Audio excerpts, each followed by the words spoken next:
Olá, pessoal. Eu sou a Patrícia Villanova e esse é o Conexão Mulher. Hoje tem um tema bem interessante aqui. O médico para chamar de seu.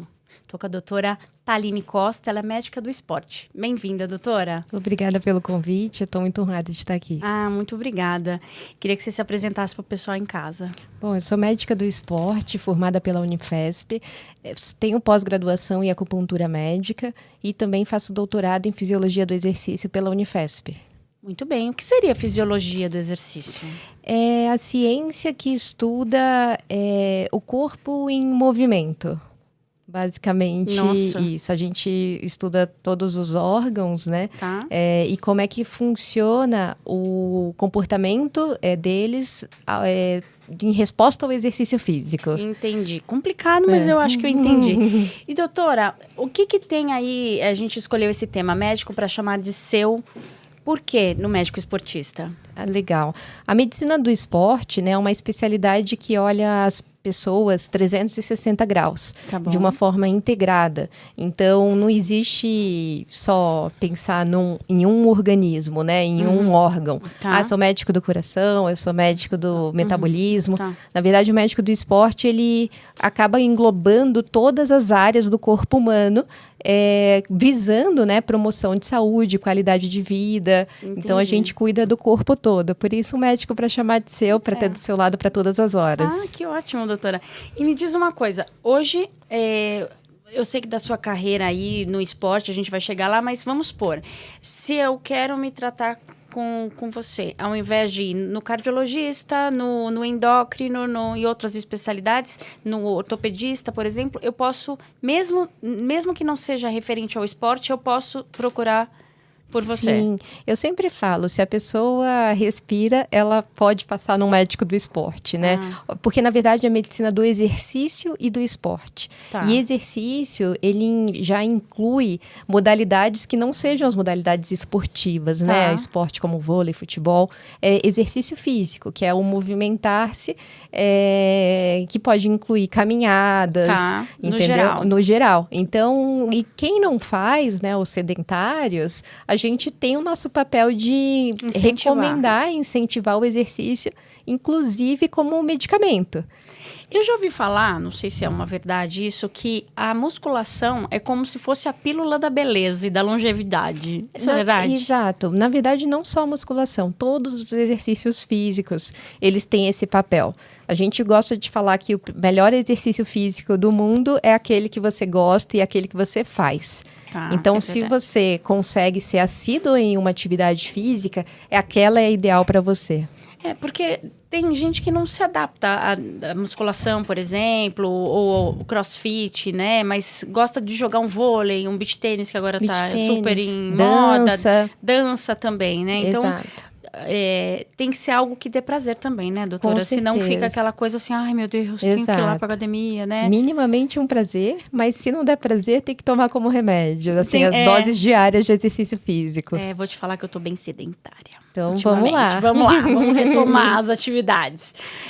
Me conta um pouquinho, doutora, sobre a sua trajetória na seleção, nas Olimpíadas. Como que foi essa experiência? Bom, assim que eu me formei pela Unifesp, né, na residência em medicina esportiva, eu fui chamada para trabalhar no Corinthians Futebol Feminino. Olha. Né? Então, desde 2017, trabalhando com elas durante 6 anos. E acabei saindo muito recentemente. Né? Exato, morro de saudade, aliás.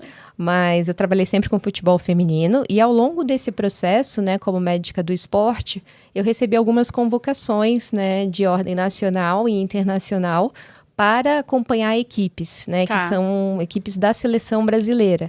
Então, eu participei das Olimpíadas do Rio 2016, eu participei das Paralimpíadas de Tóquio 2021, além de outras ações, como competição mundial de natação, que foi em Londres. Nossa, que demais. Então, tem várias assim, competições também menores, né, que a gente é convocado, né, em nível nacional para representar o Brasil. Legal. esse tipo de residência, né? O médico do esporte, ele é recente? Ele deve ter um pouco mais de 10 anos, tá? Nossa, eu lembro quando a gente bastante completou até. agora recente, né? Então, é uma especialidade ali que tem em torno Especialidade, faltou essa palavra, viu? que tem os seus 15 anos. Tá, legal. E me fala uma coisa, quando você fala, eu sou médica da equipe do Corinthians feminino, você tem que estar todos os dias onde elas estão, ali no consultório, ali onde está o pessoal treinando? Como que é isso? A gente, como médico do esporte, a gente atua beira-campo, né? Beira-campo? Beira-campo, junto com a comissão técnica. Então, a gente é Olha. parte da comissão técnica, é super legal.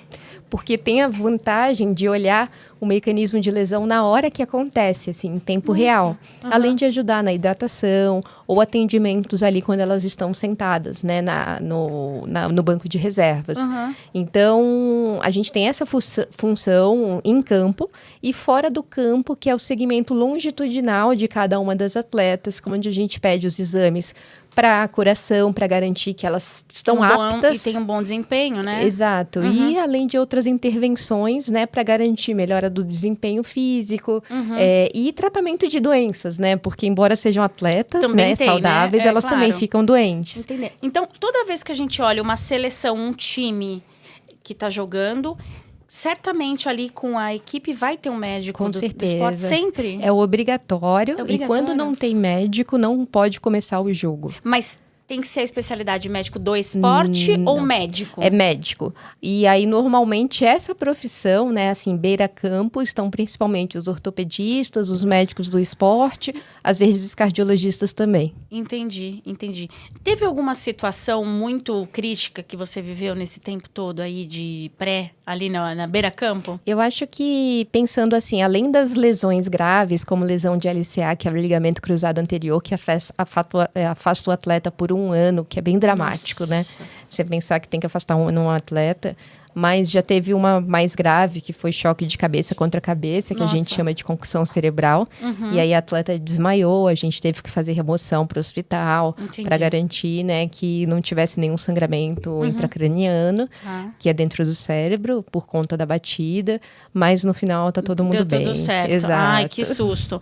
Aquele episódio que aconteceu com a menina no esqui, não me lembro o nome dela agora. Aquilo foi uma fatalidade, né? Fatalidade. Porque ela estava num esporte, migrou para outro e num momento, sei lá, o que aconteceu. O médico do esporte é um médico do esporte que tem que estar ali acompanhando o pós dela, essa recuperação dela. Isso, o médico do esporte, ele pode atuar também em reabilitação. Reabilitação. Exato. Então, tem médicos do esporte, inclusive em hospitais, trabalhando em reabilitação não só motora, quanto também em reabilitação cardiopulmonar. Então, se a pessoa teve um infarto, em alguns centros bastante desenvolvidos, os exercícios começam já no leito. Justamente pela enorme vantagem para a saúde tem, né, de evitar que tenha uma nova ocorrência, né, por exemplo, cardiológica, e prevenir, né, doenças ao longo do tempo. Tá. Então, a pessoa está em casa, ou eu, por exemplo, que estou sem fazer exercício por conta de um problema na coluna. Vou retomar e num esporte mais pesado, por exemplo, quero fazer crossfit. Não é o caso. Não é. Mas o indicado é que eu passe por uma consulta médica para ver se eu estou bem. Exato. É bem importante a consulta médica, principalmente para fazer exercícios de alta intensidade, justamente para fazer a avaliação cardiovascular, que é uma avaliação de aptidão esportiva, que a gente vai olhar não só coração, pulmão, quanto os diversos órgãos do corpo, para ver se está tudo bem para iniciar atividade física de alta intensidade. Entendi. Entendeu? E isso torna-se uma obrigação se tiver algum sintoma. Então, qualquer pessoa que tem sintoma durante o exercício físico, obrigatoriamente precisa passar em avaliação pela medicina esportiva. Entendi. É tenso, né? Mas negócio. Exige muita responsabilidade. Agora aquele... Gente, hoje tá difícil lembrar os nomes das pessoas. Que faleceu um filho do Pão de Açúcar lá. Isso. Do Abílio Diniz. Abílio Diniz, Ele era esportista, né? Corria todo dia. Assim, mesmo, acredito eu que com muito acompanhamento médico, mesmo assim, fatalidades podem acontecer, né, doutora? Podem, a gente busca reduzir o risco, né? Não zerar o risco. Porque não dá para zerar nada, né? Exato. Nunca o risco é zerado. Então, claro, aquele caso ficou assim, parecia que ele já tinha uma doença pré-existente no coração, já era sabido os riscos de fazer exercício de alta intensidade e foi feita uma escolha por isso, assim, aparentemente, né? Então, assim, claro que a gente não sabe detalhes, né, do caso, mas existem essas possibilidades. Já era diagnosticado, já sabia que talvez não podia e fez. Por então, conta e risco. aumenta um risco, exato. Entendi. Agora, vamos supor, uma pessoa, eu chego lá de novo no seu consultório para fazer o CrossFit, você fala, Patrícia, você não está apta a fazer. Aí eu falo, mas doutora, quer saber? Vou assumir o risco. Você tem que me dar algum documento para assinar, para falar que você me deu a orientação e eu que fui contra as determinações médicas do que seria... Na verdade, a função, né, do médico do esporte é falar assim, olha, tal pessoa está inapto para a prática de exercício físico. E aí, em tese, a academia tem que cobrar o atestado médico. É isso. Né, que é obrigatório. E aí ela vê e não vai permitir você fazer a matrícula. Entendeu? Não é que fala assim, apesar de, ela pode praticar. Não, a gente só fala que tá inapto. O ideal é que esses exames sejam feitos fora da academia? Sim, exato. Porque tem alguns médicos que estão, você pode fazer o exame médico aqui com a gente? Porque eu imagino que seja meio tendencioso, né? Eles vão querer dar apto para todo mundo ali para entrar. Assim, se eles fizerem isso, eles estão sendo bem responsáveis, porque é bastante... Não, isso é uma coisa minha, né? Achismo, porque... Assim, eu acredito que não, porque é risco de processo, né? Então, mas a gente faz um rastreio, porque tem pessoas super jovens que vão fazer exercício de leve intensidade, que não precisam de exames complementares para liberação esportiva. Então, a ideia do médico lá é justamente fazer esse screening de gravidade, entendeu? De falar assim, olha, essa pessoa, por critério idade, por critério doença, tem recomendação de fazer exame complementar. Então, a função dele ali é pedir os exames complementares e aí você só vai ser liberada depois que apresentar os exames. Entendi. Entendeu? Entendi. Então, assim, ele tá ali para rastrear que é o grupo que pode ir e o grupo que é o sinal amarelo ou vermelho, né? Que tem que tomar pode. esse cuidado que precisa dos exames. Legal. Agora, me fala uma coisa. Na seleção paralímpica... Isso. Como que foi essa experiência? Eu imagino que deve ter sido algo incrível, né? Na sua vida. Foi bem legal. Eu já tinha vários trabalhos com a Seleção Paralímpica de Natação, então eu já conheci o grupo. Isso é muito importante para a atuação do médico do esporte, né? Já conheci o grupo. Na primeira vez de todas que eu fui entrar em contato com eles em uma competição que foi o Mundial de Londres... eu estava cheia de dedos, eu não sabia como conduzir. Será que eu posso fazer isso? Será que isso é aceitável? E aí eu percebi que isso foi uma grande bobagem, sabe? Que são pessoas de alta performance, bem como o convencional, né? Então, foi uma grande lição isso, assim, para mim. Que eles fazem, de fato, esporte de alto rendimento. E que eles se comportam, né? Como, às vezes, tem riscos aumentados de algumas doenças, né? A depender da deficiência que a pessoa porta. Mas que, assim, a gente tá ali, eles pedem ajuda quando precisam, de alguma ajuda, né, mais especial. E aí, a gente vai lá e faz. Então, é bem... Bem legal. Você legal. sabe que eu vi uma palestra do... Ele foi técnico da Seleção Paralímpica de Basquete. Steven Dubner, o nome dele. E a palestra dele chamava assim, não sabendo que era impossível, ele foi lá e fez. Então, eu me lembro que eram muitas mulheres, muita gente de RH, né? Gente, você chorava, ria na palestra. Ele mostrava, assim, pessoas, por exemplo, sem os dois braços fazendo natação. Natação, exato. Né? Então, pessoas que se superaram mesmo e estão ali praticando esporte. Daí você fala, puxa vida, eu me reclamo porque eu tenho uma unha encravada, né? Porque sai uma pelinha do meu dedo e eu reclamo. Foi um tapa na cara, né? Exato. Aquilo. E ele me falou uma curiosidade que, assim, existem as pessoas que nascem com a deficiência e as pessoas que foram mutiladas decorrência de acidente, moto, sei lá, seja qual for o acidente ali, o que ocasionou, existe naquela fase de aceitação, existia, pelo menos na época, faz um bom tempo, uma taxa muito grande de tentativa de suicídio. Sim, sim. Porque eles não se aceitam, né? É. E aí muitos recorrem ao esporte para poder se ressignificar. E aí, quando eles mergulham no esporte de fato e começam a competir, ver que assim, a vida continua apesar desta lesão, enfim, o negócio vai e eles são incríveis. Exato. Na eficiência deles, né? No desempenho Exato, deles. na capacidade que a gente tem de se adaptar a qualquer situação, assim. É uma lição mesmo. É uma lição, né? A resiliência ali Exato, impera, né, doutora? exato. Me diz uma coisa. Agora falando, você saiu lá do Corinthians, por quê mesmo? Bom, eu saí por um grande propósito, né? Que foi criar a minha própria clínica de medicina esportiva, né? Que é o que Instituto legal. Olimpo. Então, eu saí mesmo para empreender e ter um espaço próprio. Feliz? Bastante. Ah, que bom. Não dá para conciliar as duas coisas? A rotina, né, do médico do esporte de campo acaba sendo bem de muita viagem. Então, tira você muito do consultório. Então, toda vez, assim, jogo todo final de semana, toda quarta, todo final de semana. E aí tem viagem, você tem que viajar na terça, aí você volta quinta, e aí sábado sai de novo.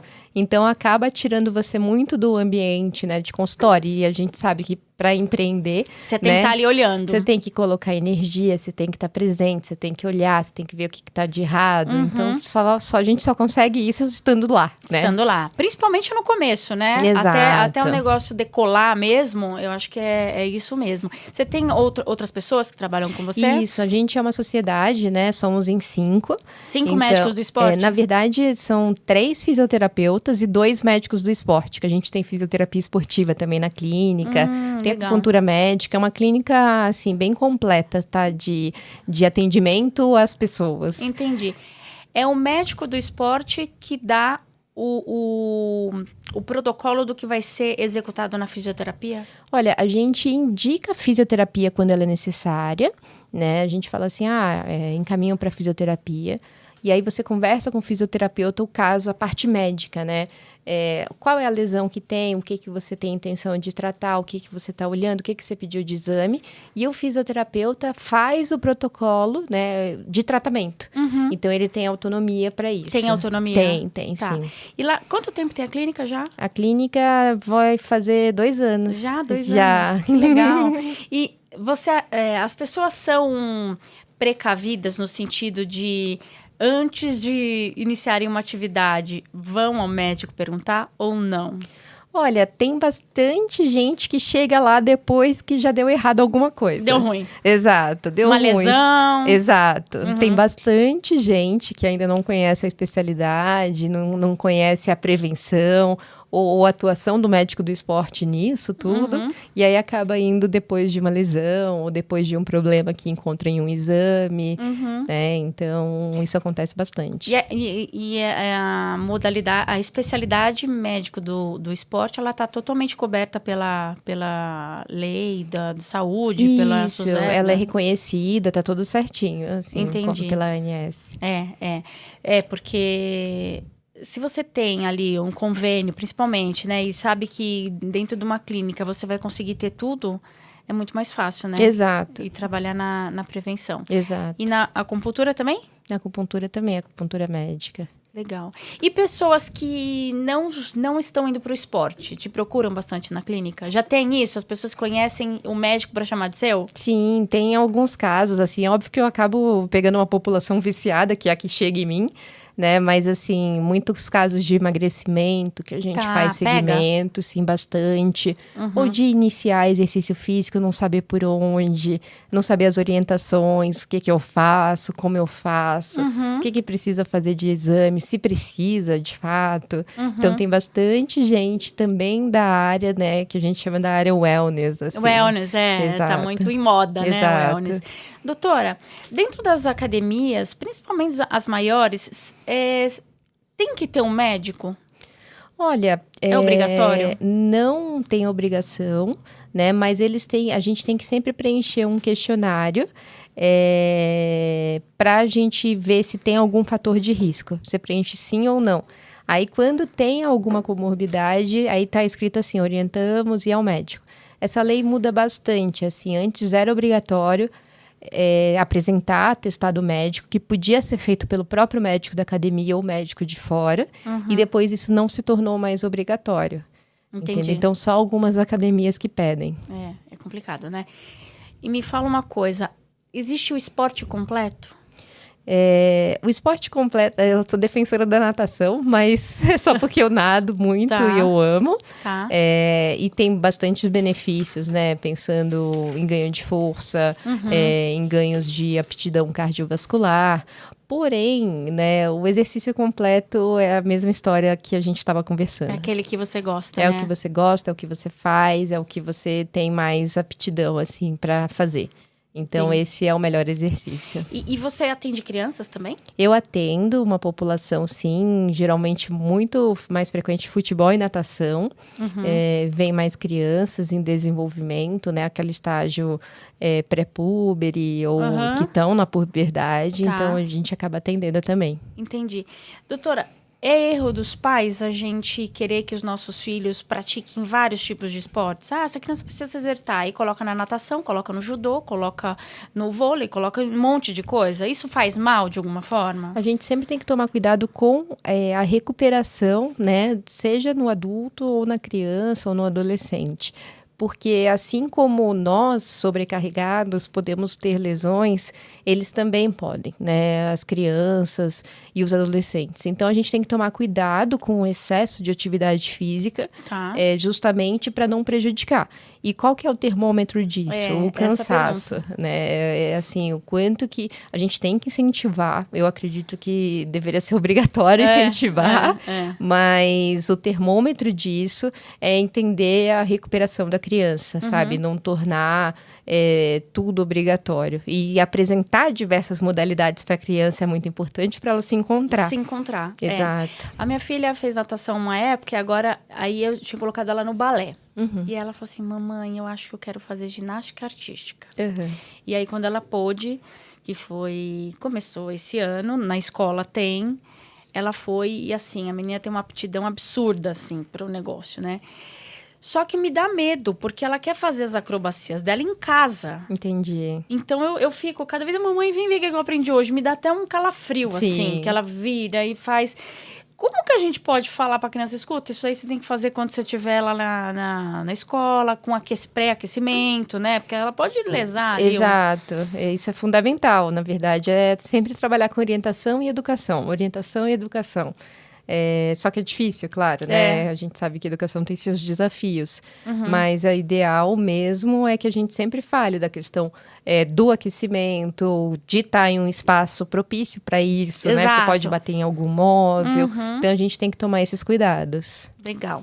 Doutora, tem algum caso, assim, que você tenha pego na seleção, ou na natação, ou no paratletismo, que você teve... Tudo bem, você teve aquele choque de cabeça, aí teve a outra que de lesão, tal, mas que foi algo que assim, que foi muito marcante para você? Olha, foi, na verdade, uma tentativa de suicídio que eu tive que conduzir. A gente estava em uma viagem internacional, então foi bem, assim, bem marcante, né? Pela responsabilidade, enfim, por manejar os remédios psiquiátricos, por estar sozinha no momento, e liga para psiquiatra, ver o que faz à distância. Era uma esportista que estava... Exato. Então, foi bem desafiador. Eu imagino que isso deve acontecer, né? Claro, a pessoa ali que passa por uma situação dessa tem N fatores, né? Sim. Mas você vê, nas Olimpíadas agora teve casos atletas, de saúde mental. Por conta de saúde mental, estafada, preferiu se afastar. Há uma cobrança muito grande, né? Dos clubes, né? Em cima deles para o desempenho, Sim, né? A pressão é altíssima e tem aquela vulgo, atleta é forte, atleta é saudável, então o atleta não fica doente, né? Doente de saúde mental, saúde física. Tem aquelas histórias de no pain, no gain, né? De tipo, o exercício tem que ir de sofrimento ao extremo. Então, isso acaba, como os atletas são muito fortes, às vezes você pedir ajuda por saúde mental é sinal de fraqueza. Então, tem essa barreira também que os prejudica procurarem ajuda médica. Entendi. E também tem aquelas pessoas que são viciados em academia, né, doutora? Tem bastante. Existe o nome desse vício? O nome do... Não tem. Não, que tem lá, as pessoas que são... Mas tem muita gente viciada em exercício físico e a gente tem que tomar cuidado. É isso que eu ia te perguntar. O excesso também não é legal, né? Nem um pouco legal, assim. A gente tem uma das funções nossas é justamente ajudar pessoas a entenderem e trabalhar junto com os profissionais de educação física para falar sobre controle de carga de treinamento, que é justamente a gente ajudar nas orientações do quanto de exercício pode ser saudável, quanto de fadiga é tolerável. A gente tenta, tá? Esse é o melhor, porque de fato não é uma fórmula, não é fácil. A carga ideal de exercício para aquela pessoa. Tá. Mas tem gente que, assim, em busca do corpo perfeito, né? Começa a extrapolar, tomar um monte de anabolizante, um monte de, sei lá, suplementação. E isso também pode ser um grande problema. De fato, a gente tem que prestar muita atenção nisso para fazer o rastreio, né, de distúrbios, de síndromes psiquiátricas envolvendo aparência. E conseguir fazer trabalho em conjunto com a psicoterapia, com o psiquiatra. Que tem é multidisciplinar, Multidisciplinar, e é fundamental. Porque eu gosto de falar, né, que é a doença mascarada de saúde. Então, todo mundo olha e fala, a pessoa frequenta exercício, come todo saudável. Mas isso também pode ser uma doença que a gente chama de ortorexia.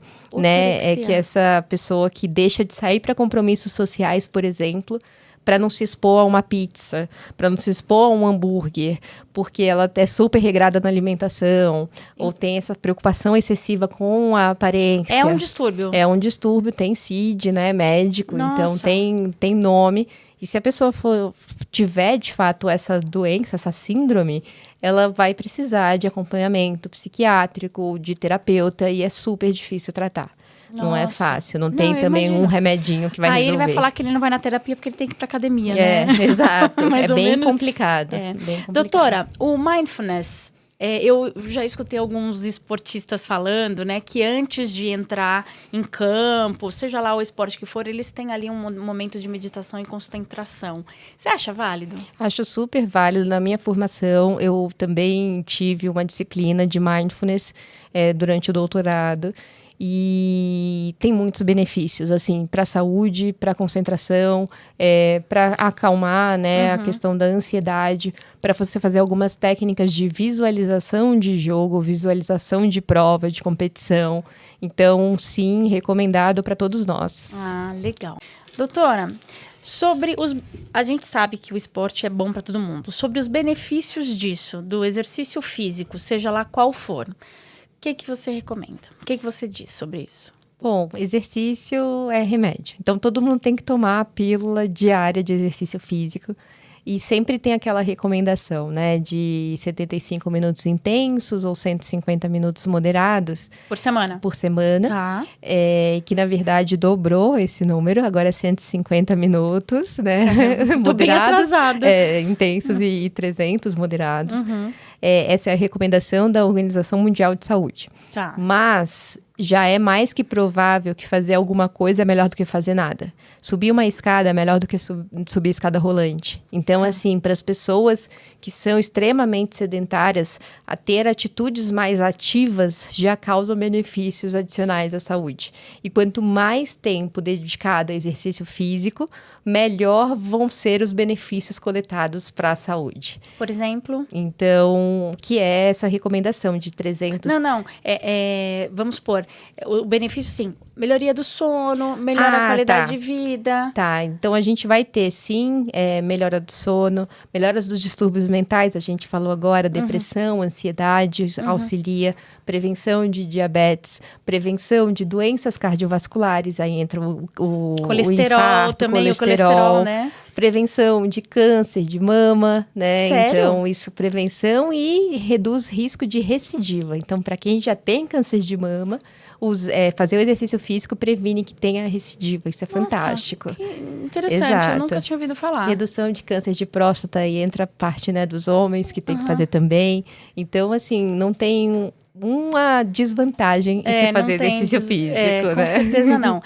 Doutora, quando existem pessoas que passam por cirurgia bariátrica, por exemplo, que não tem aquele processo de emagrecimento super rápido, mas que não mudaram na cabecinha aquela chave que não é só aquilo, né? Que tem que ter ali um acompanhamento psicológico, psiquiátrico, até se for o caso, mas também tem o exercício físico que tem que estar atrelado. Tem que estar, exato. E a gente tem essa missão bastante complexa de introduzir exercício físico para a pessoa. Às vezes uma obesidade, né, grau 2, grau 3. A gente tem que lembrar que uma das grandes, né, destrezas do profissional de educação física é tornar aquilo exercício para a pessoa. Então, o que eu quero dizer com isso? Com certeza, um obeso grau 2 ou 3, né, ele não vai conseguir fazer um agachamento, por exemplo, até o chão, porque nunca fez. Mas ele vai conseguir fazer, por exemplo, agachamento usando uma cadeira, de sentar e levantar. Tá. E isso já é considerado um agachamento, entendeu? Bom. Que é um bom para a carga de treino para aquela pessoa. Entendi. Que é a discussão, o que é o ideal para você, né? Qual que é a carga de treino ideal para você. Entendi. Então, às vezes, você olha e fala, mas eu sou uma super atleta, aquilo não é exercício. Sim, aquilo é exercício para aquela pessoa. Entendi. Eu conheço algumas pessoas que fizeram bariátricas, umas que se viciaram em academia depois disso, né? Outras que não, ficar achando que só a cirurgia em si ia fazer o milagre acontecer. Sim. E não é assim, né, doutora? Acho que o lado de você estar ali acompanhando o pós-cirúrgico com o exercício físico e outras coisas é sempre o ideal. Nós vamos logo mais receber uma pessoa aqui que vai dar um depoimento aí sobre a cirurgia bariátrica com a gente. Olha que legal. É bem bacana mesmo. Doutora, se você puder deixar aqui pra gente uma mensagem, por exemplo, para as pessoas que não estão no esporte ou para as pessoas que já estão no esporte praticando de qualquer... O que você diria? Bom, se houvesse uma pílula capaz de prevenir todas as doenças, as principais doenças, essa pílula se chama exercício físico. Portanto, vamos todo mundo se movimentar, vamos todo mundo ser ativo. Entendi. Isso sem sombra de dúvidas. É a melhor coisa. É a melhor coisa, porque é o único remédio que é capaz de prevenir mais de uma doença ao mesmo tempo. Entendi. Então, isso é fantástico. Maravilha. Eu tenho uma amiga que, quando ela tinha 42 anos, mais ou menos, 43, ela estava com depressão e se sentindo gorda. Mas, na verdade, nem era, mas ela se sentia obesa. E deu uma chavinha lá nela, ela falou, vou mudar de vida. Ela tinha problema na coluna, foi no médico, começou a acompanhar, começou a fazer atividade física. Ela está com 49 anos. Doutora, a menina é um espetáculo. Ela agora, ela é influencer para as pessoas se motivarem. Não é porque você tem 40 anos que você não pode mais. Exato, não tem idade para começar. Não tem idade para começar, né? Não tem idade. É para todas as faixas etárias, em qualquer momento, desde que seja acompanhado com bons profissionais. Então, esse é um grande recado. Legal. Eu quero que você passe seus contatos para o pessoal te contatar, Instagram, falar onde fica a clínica, falar... O que você quiser aí do seu atual trabalho. Bom, pode me encontrar pelo Instagram, que é Thaline Costa, Costa com 2 T's, ou pelo Instagram da clínica, que é olimpo.instituto. A gente está localizado, o Instituto Olimpo, em Moema, na Avenida Ibirapuera. Então, a gente é encontrado facilmente via site ou Instagram. Se a pessoa quiser só quer uma consulta com a doutora para fazer um check-up, pode? Pode, deve. Você é procurada para fazer check-up? Muito. Principalmente início de ano, assim, janeiro, fevereiro, porque as pessoas põem metas, né, de Réveillon, vamos começar. Então, muitas pessoas passam porque acham que ali é o start inicial. Ela compra o seu tênis novo, a roupa da academia nova. E segunda-feira vou começar. Resolução e passa no médico justamente para ver se está tudo bem com a saúde. saúde. Entendi. A parte ginecológica não, né, doutora? Não, ginecológica, claro. Tem algumas manifestações que acontecem. Se você está em viagem, por exemplo, você é o único médico, a gente acaba atendendo também. Tá bom. Mas a gente, assim, situação normal, a gente acaba trabalhando junto com a ginecologia esportiva ou a ginecologista da pessoa. Ginecologia esportiva? Tem, acredita? Tem. Como São assim? ginecologistas que são especializadas em medicina esportiva.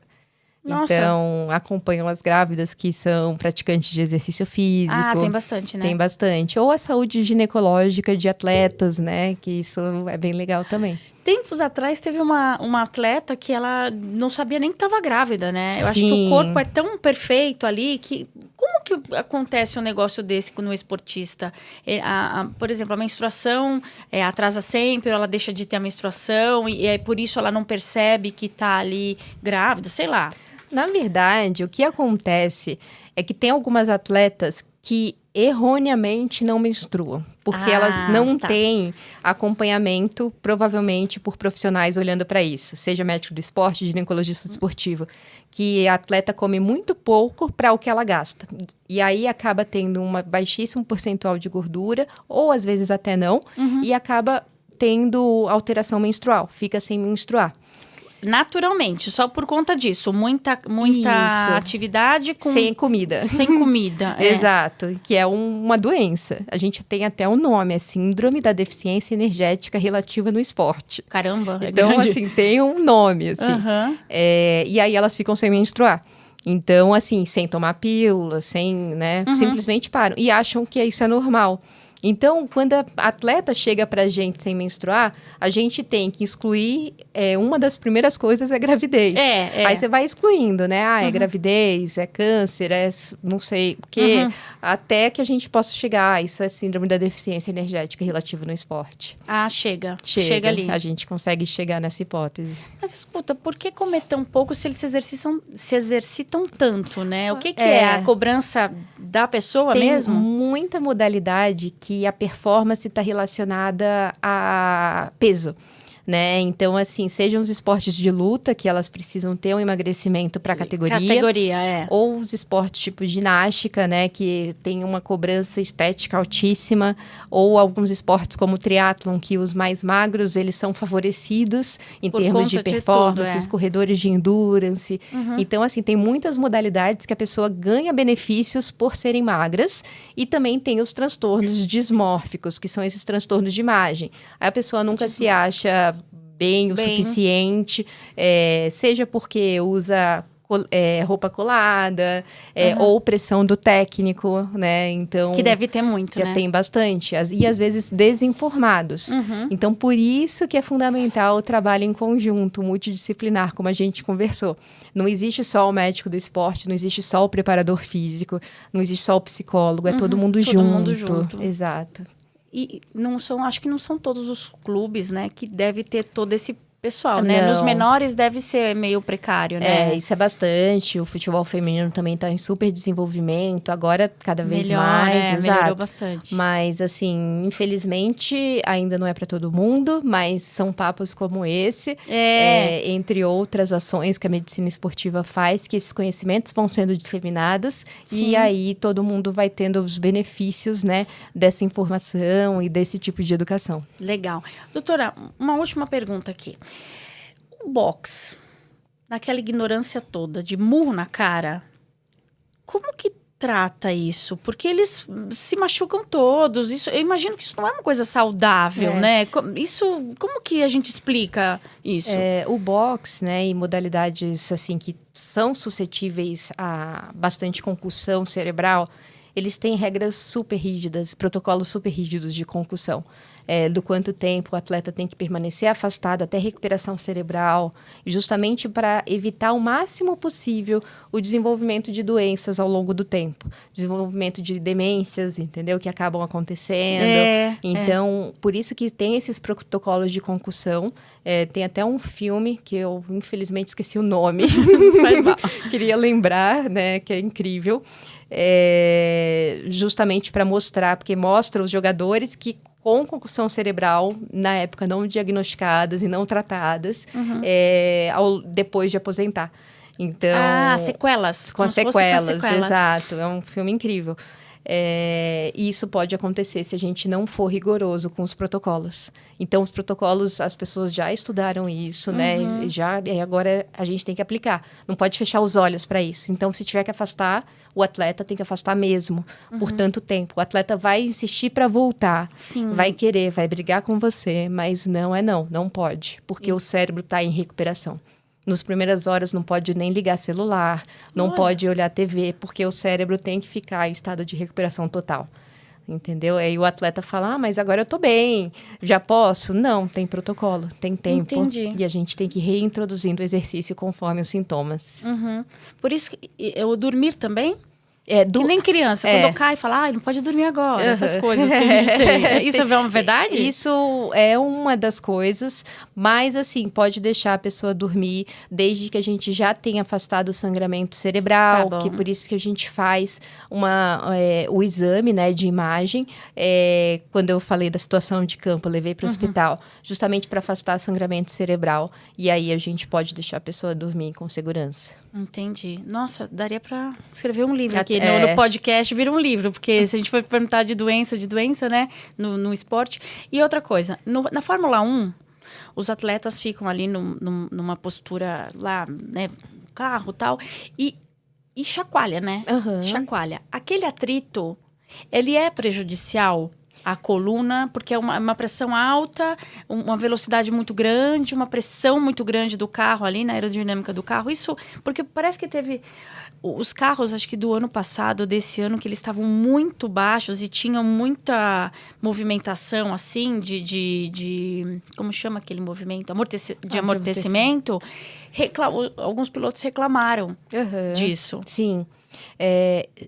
O esporte, né, Fórmula 1, corrida automobilística, exige grande preparo, né, do atleta. Não é porque ele faz, né, só dirigindo que não precisa. Eles são atletas extremamente fortes, com trabalho, né, assim, de fortalecimento muscular para suportar, né? Exato, para suportar aquela carga. Então, eu sempre gosto de ver que eu falo várias vezes, né, essa individualização. Então, assim, as pessoas têm que estar preparadas para a carga de treino que elas são submetidas. Então, sim, pode ser prejudicial se você não estiver preparado para aquilo. E aí, normalmente, quando você fala em atleta profissional, eles têm o preparo, né? Minimizando os riscos. Agora, se a gente fala assim, vou lá. Claro que a gente não iria, mas a chance da gente se machucar é altíssima. Não, de repente num kart ali pode até ser, né? Mas é um pequeno período, né? Exato. Tá. Doutora, muito obrigada pela sua participação. Por nada. Eu abro aqui o espaço, a gente abre o espaço para você vir quando você quiser falar de qualquer tema que seja relevante aí, que você acha que é interessante, falar da medicina do esporte, enfim. Fique muito à vontade. Agradeço muito. Tá bom? Tá bom. Muito obrigada. Peraí, o presentinho do nosso, que eu ia dar aquela hora e não dei. Alfa Artesanal. Eu sei que você é super atleta, doutora. Obrigada. Mas são empanadas da Alfa Artesanal, que fica lá em Alphaville, massas e molhos e empanadas. Que legal. São bem gostosas. Obrigada. E a gente presenteia nossas convidadas, Agradeço, tá bom? Adorei. Obrigada. Obrigada. Gente, é assim, o esporte, ele sempre é favorável pra gente. Embora, né, às vezes a gente é sedentário, como eu que tô ultimamente, mas ele é sempre uma energia e uma pílula da vida, tá bom? Pratique esporte. Um beijo. Até o próximo episódio.